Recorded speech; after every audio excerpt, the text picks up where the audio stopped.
வணக்கம் நிகிதா. கர்நாடக மாநிலம் பெல்காவி மாவட்டத்தில் கடந்த 9 நாட்களாக விவசாயிகள் சாலையில் போராட்டத்தில் ஈடுபட்டு வருகின்றனர். குறிப்பாக இந்த கரும்பு பயிரிடும் விவசாயிகள் தங்கள் கரும்புக்கு இந்த விலை நிர்ணயம் கோரி இந்த போராட்டம் தொடர்ந்து நடைபெற்று வந்தது. பெல்காவி மாவட்டத்தில் கடந்த 9 நாட்களாக இந்த நடைபெறும் போராட்டத்திற்கு பல்வேறு அமைப்பினர் ஆதரவு தெரிவித்து, அதாவது வணிக நிறுவனங்கள், வியாபாரிகள் அனைவரும் கடைகளை மூடிவிட்டு இவர்களுக்கு ஆதரவு தெரிவித்து வருகின்றனர். இந்த நிலையில் இன்றைய தினம் 9வது நாளாக பெல்காவி மாவட்டத்தில் பல்வேறு பகுதிகளில் போராட்டம் தீவிரமடைந்தது. குறிப்பாக பெல்காவி தேசிய நெடுஞ்சாலை 4 விவசாயிகள் போராட்டம் தீவிரமடைந்து போலீசார் மீது கல்வீச்சு தாக்குதல் சம்பவம் நடந்தது. போலீஸ் வாகனங்கள் மீது கல்வீச்சு சம்பவம் நடந்தது. தொடர்ந்து அந்த பகுதி முழுவதும் தற்போதைய போர்க்களமாக காட்சியளிக்கிறது. இதேபோல் அதாவது மாநில முதல்வர் சித்தராமையா தலைமையில் இன்று காலை முதல் அந்த சர்க்கரை ஆலை உரிமையாளர்களுடன் நடந்த பேச்சுவார்த்தை ஒருபுறம் நடந்து கொண்டிருக்கிறது.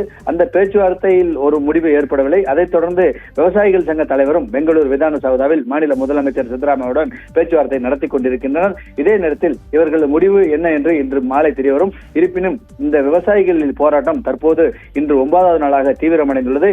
இந்த போராட்டம் கர்நாடக மாநிலத்தின் கல்புரகி, பெலகாவி, பாகல்கோட்டை மாவட்டங்களில் தொடர்ந்து நடைபெற்று வந்த நிலையில் இன்றைய தினம் மைசூரு, சாமராஜநகர் மாவட்டங்களிலும் போராட்டம் தீவிரமடைந்துள்ளது. கரும்பு விளைவிக்கும் இந்த விவசாயிகள் தங்கள் பொருளுக்கு நிலையான விலை கோரி இந்த போராட்டத்தில் ஈடுபட்டு வருகின்றனர். ஏற்கனவே இந்த கரும்பு தொழிற்சாலை அதிபர்கள் டன் ஒன்றுக்கு 3200 கொடுத்து வருகிறார்கள். மேலும் 300 கொடுக்க வேண்டும் என்பது இந்த விவசாயிகளின் கோரிக்கையாகும். இருப்பினும் தற்போதைய நிலவரப்படி எங்களால் கொடுக்க முடியாது என்று கரும்பு அந்த சர்க்கரை தொழிற்சாலை உரிமையாளர்கள் கூறி வருவதால் இந்த போராட்டம் இன்னும் முடிந்தபாடில்லை. தொடர்ந்து இன்றைய தினம் நடைபெற்ற இந்த போராட்டம் கல்வீச்சு சம்பவம் மாறி பல்வேறு இடங்களில் போர்க்களமாக மாறியுள்ளது. குறிப்பாக பெல்காவி மாவட்டத்தில் பல்வேறு பகுதிகளில் போலீஸ் தடியடி, கல்வீச்சு சம்பவம், போலீசார் மீது கல்வீச்சு போன்ற பல்வேறு சம்பவங்கள் நடந்துள்ளது. இது குறித்து விவசாயிகள் தரப்பில் கூறும்போது, விவசாயிகள் யாருமே போலீசார் மீது கல்வி வீசவில்லை, யாரோ மர்ம நபர்கள் கல்வி வீசியுள்ளனர் என்று விவசாயிகள் தரப்பில் கூறப்பட்டுள்ளது. எது எப்படியோ பெல்காவி மாவட்டத்தில் தற்போது கூடுதல் போலீசார் குவிக்கப்பட்டு நிலைமை கட்டுப்பாட்டுக்குள் கொண்டு வர பல்வேறு நடவடிக்கைகள் எடுத்து வருகின்றனர்.